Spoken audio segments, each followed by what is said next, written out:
Derek walked slowly through the forest. It was here that he felt the most at ease. There were no people here, no one to mock him. The animals and the trees didn't care what he looked like. They weren't malicious or cunning, they simply followed their natural instincts. Just a few days ago, Derek had noticed the tracks of outsiders. It seemed like someone from out of town, an intruder. Nobody in the local area ventured into the forest without permission. It wasn't about those who gathered berries and mushrooms, they didn't venture this far. This was someone else. Moreover, they were not alone, that was for sure. Derek couldn't yet understand what strangers would need in the forest. The tracks led to a remote cabin, which meant someone was purposefully heading there. It was hunting season. What could it be then? Derek had two possibilities in mind. The first was poachers, and the second was someone who wanted to admire the beauty of nature. You see, about a kilometer from the cabin, there was a large cliff. Nature had whimsically split the earth there, exposing every layer of soil, almost like a picture. But besides that, something like broad, large steps had formed to the side. At the bottom, a stream had found its way, which had now turned into a fast and rather dangerous river. 5 years ago, a very famous director had approached Derek, asking for a location for shooting. They needed a bubbling river and a beautiful landscape. When Derek took him there, the director was truly amazed. "This is exactly what we need." Since then, the path had remained, equipment was transported along it. Of course, all this could only be done on dry days and with Derek's guidance, as anyone could get lost in this forest. The path had become a landmark for those who liked to go mushroom picking further in. Derek remembered the film crew very well, especially the actors. In those days, he enjoyed watching what was happening on the shore, even with some reverence. He never thought that acting was so tough. The main character, who was supposed to die in the turbulent waters at the end of the film, was Amanda, a young and very beautiful woman. It was her beauty that made her suffer in the film's plot. All the men were drawn to her, she trusted them, but then they would leave her, thinking that someone as beautiful as her could never be faithful. Derek, holding his breath, watched her and thought that there was no one more beautiful than her in the world. And Amanda pestered him with questions every free moment. She was completely a city girl and didn't even know the names of some trees, let alone what bird had stolen her hairpin. He remembered how she had persuaded him to go fishing on the very last day of their stay here. Derek saw that one of the actors was showing an unusually strong interest in her, and the girl was willing to hide in her tent for days. He felt sorry for Amanda and tried to be there when that actor bothered her too much. The last 2 days of filming had gone without Amanda, all the scenes with her had already been shot. Derek was just preparing firewood for the campfire, even though he was sure that no animals would come out at night due to the presence of too many people. But the campfire made their stay here somehow more enjoyable. He stacked the last sticks into the campfire just as Amanda appeared nearby. "Derek, can I ask you something? Is fishing interesting?" He smirked. "It's interesting to some, not so much to others." "What about you?" "Fishing is calming, it gives you time to think. Especially when you need to make a decision. I've never been fishing in my life.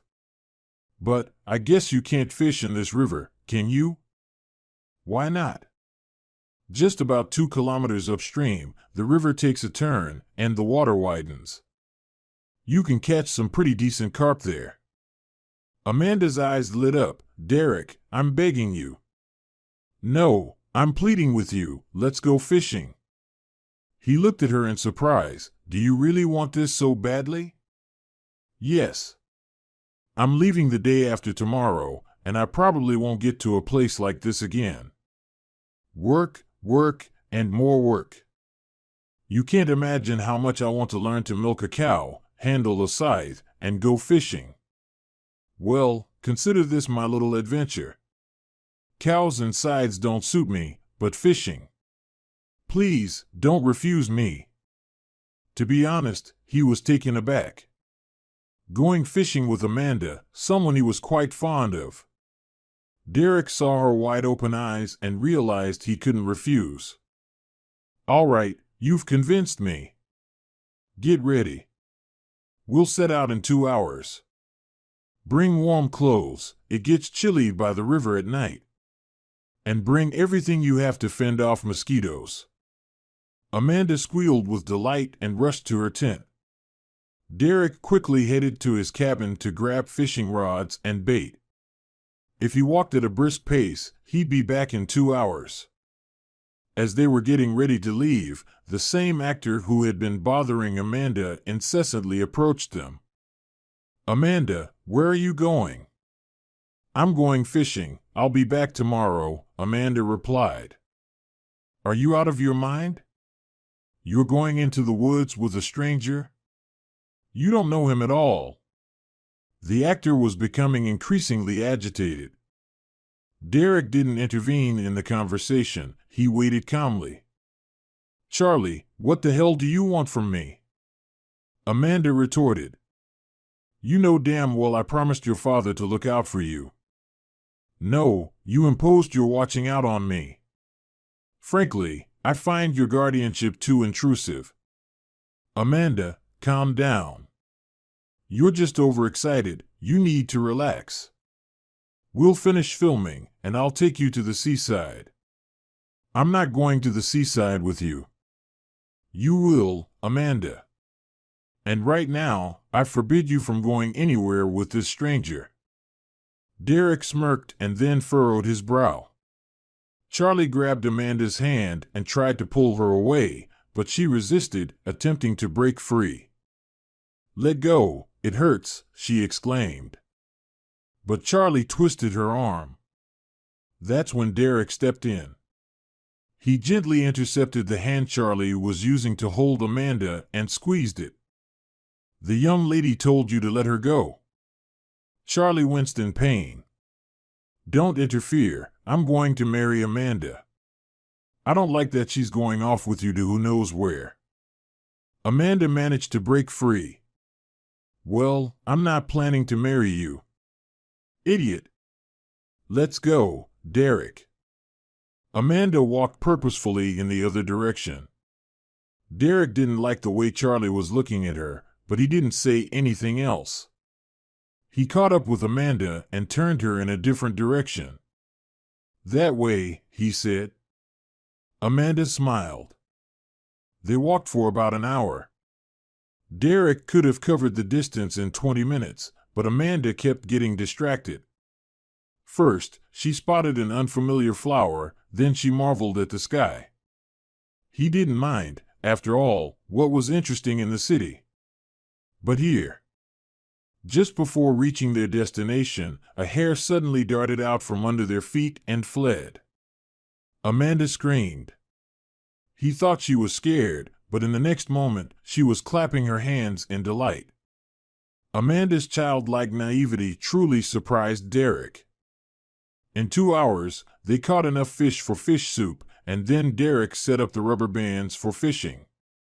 Amanda watched the unusual gear attentively, and he explained what each component was for. In the morning, we'll collect the fish and take it back to your group. But for now, let's make some real fish soup over the campfire. Amanda, with wide-eyed enthusiasm, looked at him. When the fish soup was ready, she took a bottle of wine from her backpack. Look what I brought. I brought it with me, but I never imagined I'd have a reason to drink it. I was almost thinking I'd have to take it back. Derek chuckled. Amanda had come prepared. Well, wine was always welcome. They ate the fish soup, which Amanda absolutely loved, washed it down with wine, and chatted. How did you end up in the woods? I mean, do you live here? Amanda asked. It's a long story, Derek replied with a wry smile. But for some reason, he really wanted to tell Amanda about it. Maybe it was the setting, the night, and the wine that were affecting him. I came here 3 years ago. Well, not for the first time. I used to live in the village, and I would come here with friends for hunting. You can't imagine how much I loved this place, especially Charlie. Honestly, I wanted to stay here forever. I had a girlfriend, I was making plans. You know, I even planned our wedding. Did you work in the city? I did. You won't believe it, but I was a pediatrician. No way. Yes. And strangely enough, children weren't afraid of me. On the contrary. Amanda looked embarrassed. I didn't mean that, I'm sorry. It's just such a big change. It's okay, I didn't understand at first either. In fact, I was pretty indifferent to it. I didn't pay attention, but then. Anyway, my girlfriend, she started cheating on me. I couldn't believe it because she always said how sincerely she loved me. But then. I didn't wait, I confronted her about it. When she realized I knew everything and wouldn't forgive her, she turned into a completely different person. She started yelling as if she were possessed. It was only then that I found out why she loved me. I have an uncle who's very wealthy. I lost my parents early, and my uncle was always there for me. He's very rich. My girlfriend thought that since my uncle was single, I'd be very wealthy. Yes, I know he'll leave everything to me anyway, but I never took any money from him. He would get upset, but I didn't need the money. I wanted to live on my own. When she realized I knew the truth and wouldn't forgive her, she started yelling that I was a monster, that everyone laughed at me. That's when I realized that it was probably true. And it hurt so much. Since childhood, everyone told me that my peculiarity was not a big deal, and I used to think the same way. What's the big deal? Instead of 5 fingers, I have 6 on my hand. But when she screamed at that moment when I hugged her, it seemed to her that the hands of a monster were sliding over her body. I quit the clinic the next day, and a week later, I came here. At first, I just settled in this cabin, then fixed it up. Then I was offered to become a gamekeeper. It turns out they hadn't been able to find someone for a long time. The nickname Hunter stuck with me. Locals, I think, don't even know my real name, they just call me Hunter. It's a sad story. And what about your uncle? He's doing well. He visits me sometimes. And that girl? Do you still love her? No, definitely not. They were silent for a while, then Amanda spoke up. You know, I have a sad story too. My dad, he's a very influential person, but, how should I put it, he's very cruel. My mom, she was very kind, but at one point, my dad stopped loving her. In short, he had her committed to a mental institution. Everyone thought my mom had really gone insane. But I know she was normal, she just cried a lot and was upset in recent times. Mom stayed in the hospital for only 3 months. And then, she escaped and jumped off a bridge. My dad, for the umpteenth time, told everyone she was crazy. You see, he doesn't value me at all. For him, I'm just a regular stupid kid. And he wouldn't have let me come here if it weren't for Charlie. He had been ingratiating himself with my dad for a long time. He keeps an eye on me, reports everything to my dad. And he actually wants to marry me. But I'm sure he doesn't want me, he wants my dad's money.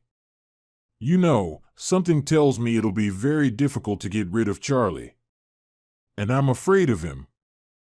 I feel like he's up to something. Although, maybe it's all just baseless fears. Tell me, why did your dad treat your mom like that? He could have just gotten a divorce. He couldn't. The thing is, the business my dad runs now used to belong to my mom's dad. When he died, my dad became the owner. But according to the paperwork, my mom was entitled to inherit it, and if they got divorced, the business would have gone to my mom. They gazed at the fire. Both of them felt much lighter because they could talk about things they had never discussed with anyone. Somewhere in the distance, a lynx screamed, and Amanda, startled, moved closer to Derek. He instinctively embraced her, and he couldn't let her go anymore. The night was magical. Both of them knew they would never see each other again. It was just the magic of the night. Derek bumped his forehead painfully against a stick and stopped. He was lost in thought. How could he be so careless?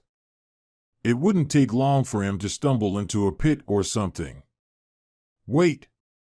Where were the tracks? He started looking around. Strangely, Derek was sure that the tracks led right to that cabin where the movie had been filmed. But the car tracks had disappeared. He retraced his steps and suddenly understood. There had been a lot of snow in the spring. When it melted, it created streams that washed away real gullies on the road. A car simply couldn't pass here. He climbed a few branches on the nearest tree and saw the car. It looked like it had been hidden with branches. They obviously didn't want it to be seen. It didn't look like poachers. They acted boldly and swiftly. He climbed down from the tree and started examining the tracks. Derek frowned. Now he clearly saw some other tracks, and it seemed that a child was the third member of this group. It looked like some crazy family wanted an extreme adventure. Well, it served them right for venturing into the deep woods with a child. Derek increased his pace. He needed to check out this family and, if possible, send them back. Right now, the wild animals were still hungry and not very friendly. It took a while for him to reach their location. The scent of smoke was in the air, and they had indeed settled at the far campsite. Apparently, someone had been here before. They weren't complete strangers. Well, that was a relief. He carefully peeked out from behind the bushes. The door to the cabin was wide open. A woman was sitting on the porch, and a girl about 5 years old was nearby, doing something with twigs. There was no sign of any men, but a fire was burning. Derek decided to wait. 15 minutes passed until the head of the family appeared. At this point, Derek had retreated further into the bushes to avoid being noticed. It was a good thing he hadn't brought his dog with him. The man looked familiar to Derek. It was Charlie. The same Charlie who had been showing an interest in Amanda. Derek's memories were certainly stirring up some emotions today. Derek shifted his gaze to the woman. She was sitting with her head down.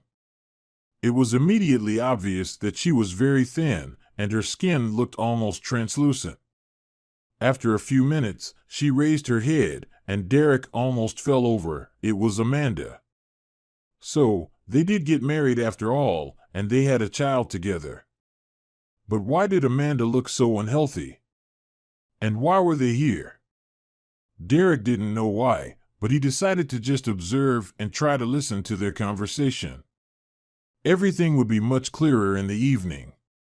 He had to wait quite a while. But finally, everything fell silent.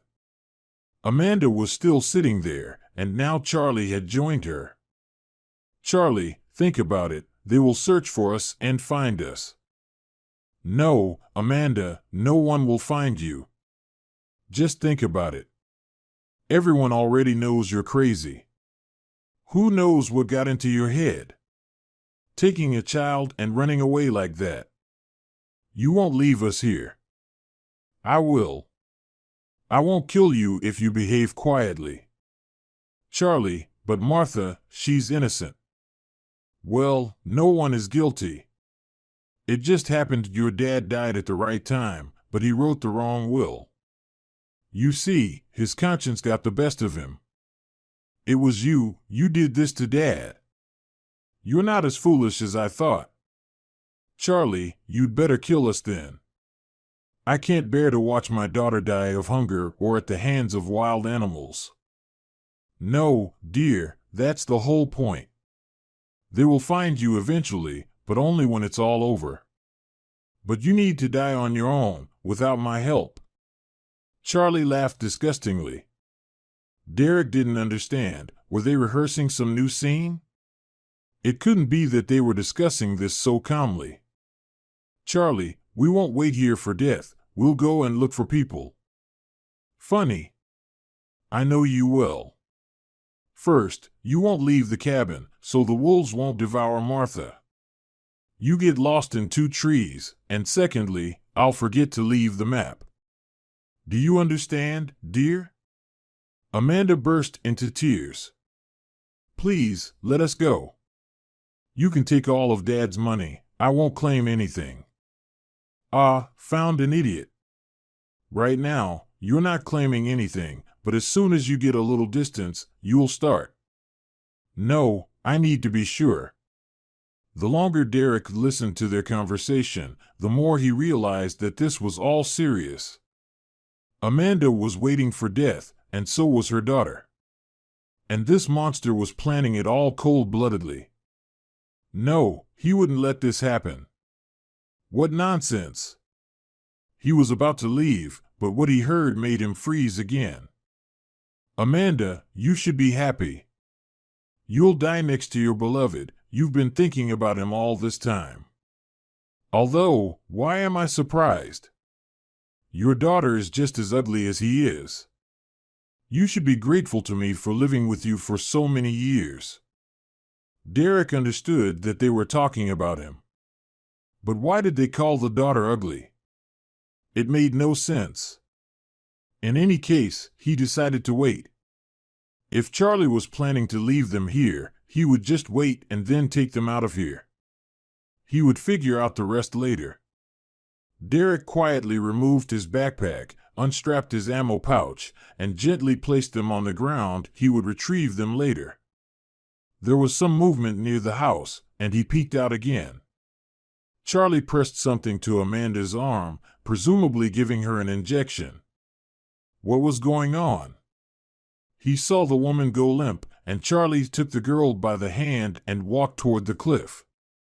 Amanda got up and followed like a ghost. Derek couldn't understand. He cautiously followed them. Charlie stopped at the edge of the cliff, handed the girl's hand to Amanda, and stepped back. Derek didn't understand what he was doing. Then he saw Charlie pull out his phone, apparently planning to record everything. Amanda, why are you hesitating? Go, Charlie urged. Amanda took a step forward. Derek froze. Charlie must have injected her with something that left her disoriented. The girl started crying and tried to pull her hand away, but Amanda didn't let go. Charlie continued to film everything with a smile. He had planned everything down to the smallest detail. Everything. He would say they were stargazing, and then Amanda did something irreversible. Apparently, she had another episode. He had suffered so much, treated her so much, and still failed. Who could have predicted that she would just casually jump off a cliff while taking a walk? Below was a deep river, and the current was so strong it would carry them away in a minute. Amanda took another step, and Derek, like an animal, lunged forward, knocking her to the ground, holding her down. She stared at him with empty eyes, and then some thought flickered in her gaze. Hunter, Amanda whispered. She must have been too weak to speak loudly. Hunter, help us. At that moment, Derek heard a screech. He jumped up and rushed toward Charlie, but he was too late. Charlie had picked up the girl and thrown her off the cliff into the river. Martha's scream echoed through the forest and then went silent. Derek rushed to the edge and jumped. The current was so strong that he couldn't stay in one place. He calculated and made several jumps and strokes with the current. Before he dived, he saw Charlie and Amanda struggling on the shore, but he couldn't reach them. Derek finally reached the girl on his second attempt. She was unconscious. Derek swam to the shore, performing CPR. The girl showed no signs of life, and in desperation, he stopped. Then he noticed the girl's hands. She had 6 fingers, just like him. All of Charlie's words had now come together. Before him was his daughter. Derek rushed to her, turned her over, and started shaking her. "Martha, please, stay alive." The girl suddenly coughed, attempted to breathe, and coughed again. "Come on, sweetheart, come on." He held her, hugged her, stroked her back. "Come on, little one." After 15 minutes, it became clear that the worst was over. He had succeeded, he had saved her. But as for Amanda, he slowly made his way up, and as soon as he stepped onto the clearing, he immediately saw Amanda. She was lying right on the edge of the cliff, and there was no sign of Charlie anywhere. He placed the girl next to her mother. "Amanda, Amanda." The woman opened her eyes. "Martha." "Mommy." Amanda sat up suddenly and hugged her daughter tightly. My dear, I thought I would never see you again. Where's Charlie?" She looked toward the cliff and smiled. "Over there?" Derek stood up, glanced over the cliff. No one. The river was turbulent. The sun was setting. He wouldn't be able to make it back to his cabin with both of them before nightfall. Amanda was still weak, and Martha hadn't fully recovered. "All right, girls. Today we'll stay here. You can't run yet. You need to regain your strength. I'll go find some meat." He escorted the girls to the house and settled them on makeshift beds. Did he even bring any food with him? Amanda shook her head. "Just for a little while, okay?"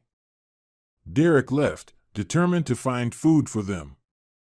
"I'll be very quick, I promise."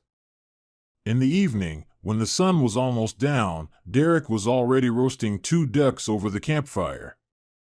He rubbed them with the salt that was always stocked in the cabin. He found some wild mushrooms and wild onions. The girls sat together, huddled close. Suddenly, Martha asked, "Mommy, will there be no more daddies?" "No, sweetie, there won't be." "Mom, it's not nice to say this, but I'm really glad." Derek looked closely at the girl. Now he could see that she resembled him a lot. Amanda hugged her and said, "Martha, you're almost 5 now, soon to be 6. You're getting so grown up. Charlie is not your daddy, your daddy." She looked at Derek, who was waiting for her words, practically holding his breath. "Your daddy is here. His name is Derek. He's a hunter." "My daddy?" The girl looked at him in surprise, then at her mom. "But why? Why isn't he with us?" Amanda sighed. "It's all so complicated, Martha. I can't even answer that question myself. When you grow up, I'll explain everything to you, I promise." "The meat is ready." Derek smiled. They would figure everything out, but not now. For now, they needed to feed his women. He surprised himself with that thought, his women. The fear was gradually fading. Martha was chewing the meat and saying she had never eaten anything so delicious. While Amanda and Derek drank herbal tea, the girl circled around him. "Are these real bullets?" She pointed to the ammo pouch. He smiled. "Real ones. Do you want to see?" "Very much." Amanda immediately asked, "Is that safe?" Derek looked at her, and she seemed embarrassed. "Come here," he motioned for Martha to sit on his lap. "Look here. See? Pockets. In each of them." Amanda watched Derek explain to the girl about bullets, pockets, and wondered why she hadn't found him earlier.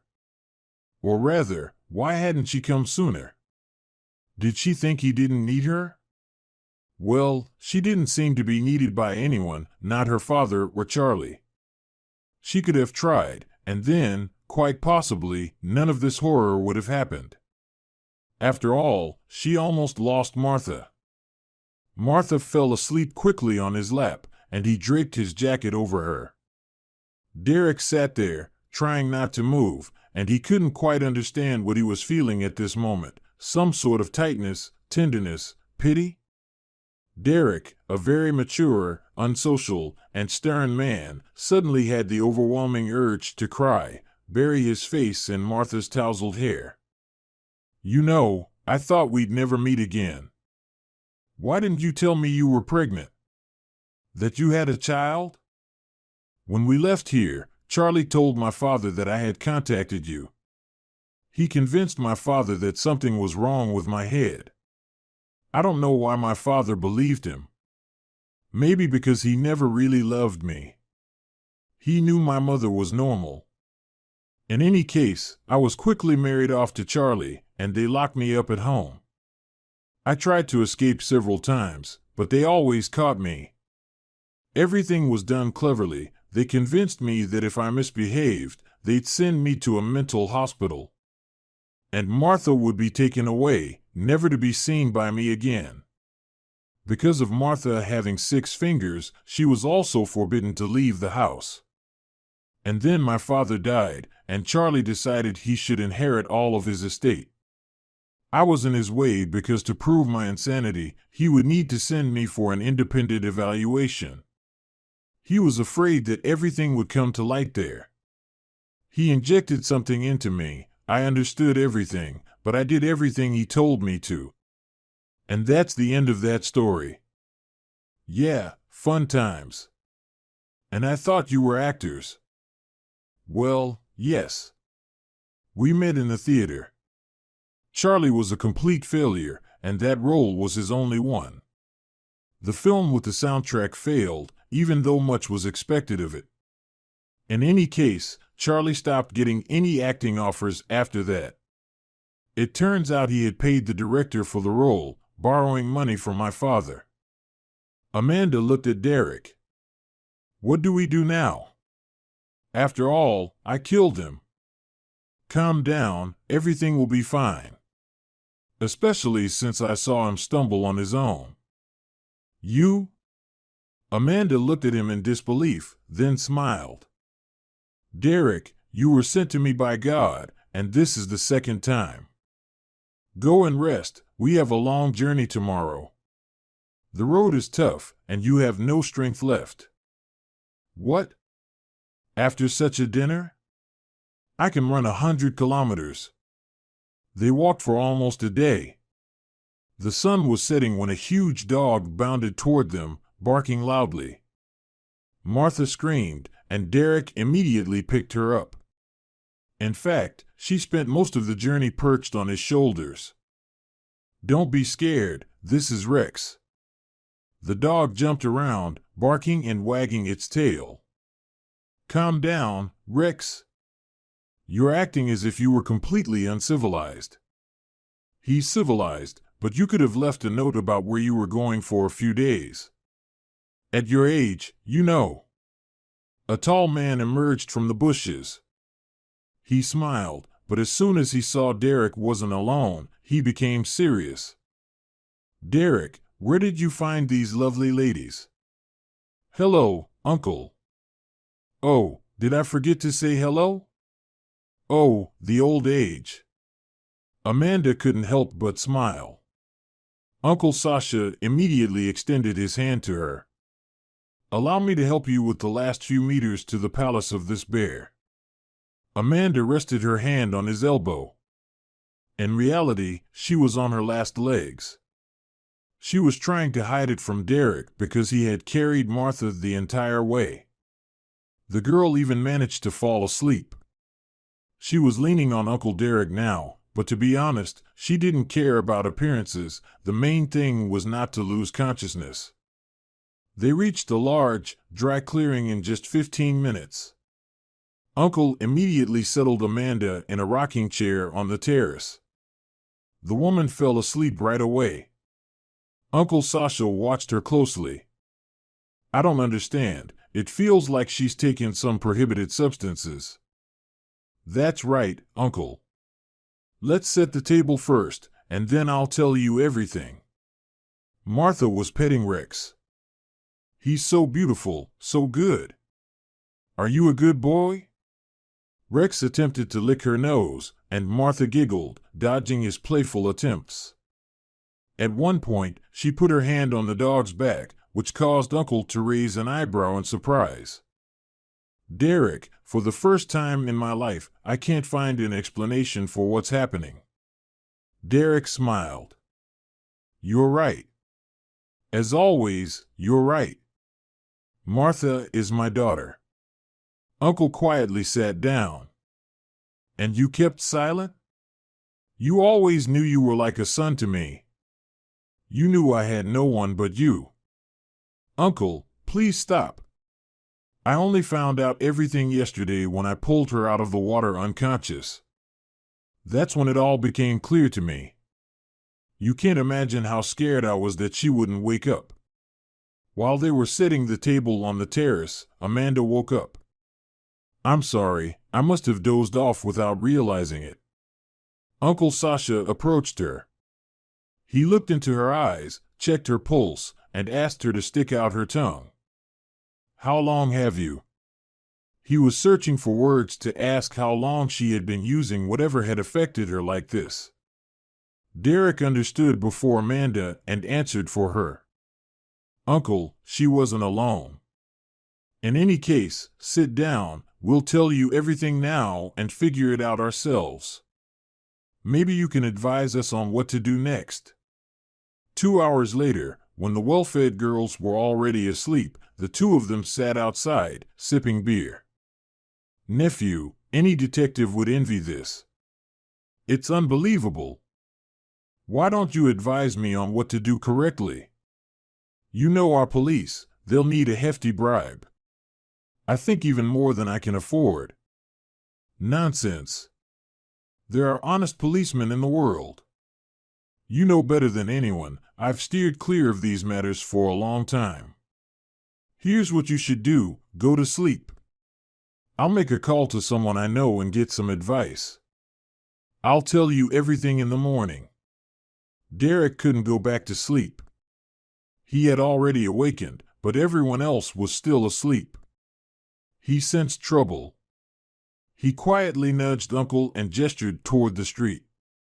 They went outside, and the noise of approaching vehicles grew louder. It was strange, whenever people came for hunting, they always gave advance notice. This was an uninvited guest. Derek gently woke Uncle and indicated the approaching vehicles. They went outside, and the noise grew louder. Soon, a police car and a black SUV came into view. Oh, who's coming here? Maybe it's yours?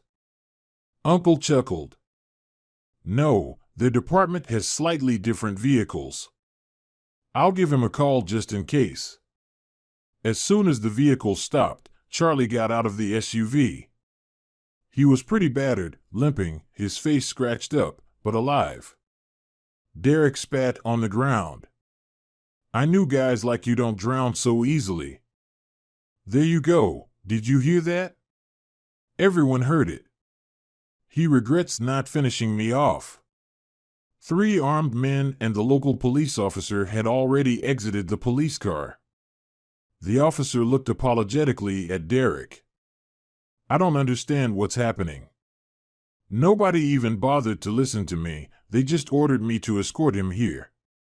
One of the policemen approached Derek. You're under arrest. Attempted murder of Charlie Zappala and unlawfully detaining his wife and child at your place. Derek glanced at Charlie. You know, I don't think things will go as planned for you. Uncle Sasha joined them. Who's the senior officer here? The police officer standing next to Derek responded. I am. What's the matter? Take this phone then. The man listened for a long time, responded, and then returned the phone to Uncle. We wait. Charlie became nervous. What are we waiting for? Arrest him and let's go. I'll take my wife and daughter. I said we wait. Charlie turned pale. All right, you wait here, and I'll take my wife and daughter and leave. She's sick, she needs her medication. He headed for the door of the house, but Derek stepped in front of him. You won't even get close to them. Charlie recoiled. You see, he's obstructing me. The police officer turned to him. We're all waiting, nobody is going anywhere. Soon, Amanda and Marta appeared in the doorway. When the little girl saw Charlie, she screamed and ran to Derek. He picked her up in his arms, and Amanda stood behind him. Derek, what's going on? Well, Charlie decided to have me arrested for attempted murder and finally get rid of you. Lies. She's sick.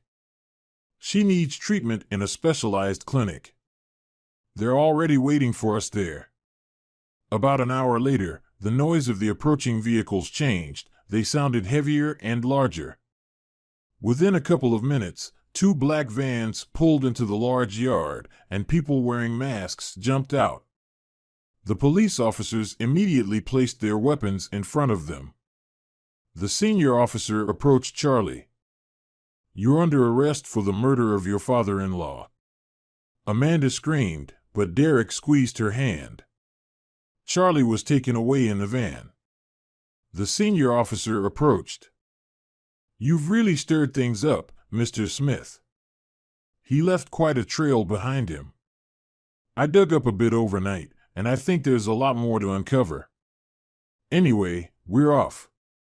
You owe us a sauna. I'll come by in a week. 6 months passed. Derek was shoveling snow. We got so much snow yesterday that I had to shovel all day. My uncle called, said to fire up the sauna. Derek knew that 2 days ago there had been a trial. He knew that Amanda had regained all her rights, and all the false medical reports had been lifted. His uncle said that the process had become quite a sensation. The whole town was in an uproar, and many heads had rolled. Well, that was good. Now Amanda could live in peace, raising their daughter. When she was leaving, he said to her, Amanda, have the operation done for Marta. We don't want her to be teased all her life. I went through it myself. All right, I'll get it done. Do you want to come with us? He remained silent for a while, then spoke. No, Amanda, my world is here. Remember that, know that you're always welcome here. They left. Before getting into the car, Marta rushed into his arms. Daddy, are we not going to see you anymore? We'll definitely see each other, I promise. When the car disappeared, Derek wiped away his tears. He had never cried, not even as a child. He heard the sound of his uncle's car in the distance, opened the gate, and continued clearing the yard. The car pulled into the yard, and Derek turned to his uncle, who had just stepped out of the car. Well, Uncle, you came just in time. There's snow everywhere, and most importantly, there's a spare shovel. His uncle chuckled. You can clear it yourself. He circled the car and opened the door. Suddenly, Rex leaped out of the car, barking and wagging his tail. Derek felt a tightness in his chest, and the shovel suddenly felt so heavy. Rex separated from the car and rushed towards Derek, barking and laughing. Derek barely had time to spread his arms when Marta and Rex both pounced on him. Marta clung to his neck, squeezing as if she never wanted to let go. Finally, he opened his eyes, and Amanda stood before him. Hi, we came to you. Won't you turn us away? Turn you away, what was she talking about? Derek lifted Amanda with his other arm and twirled around the yard with all of them. Then, the whole group tumbled into the snow together. "I'll never let you go again." "Never!" Rex barked loudly, confirming his words.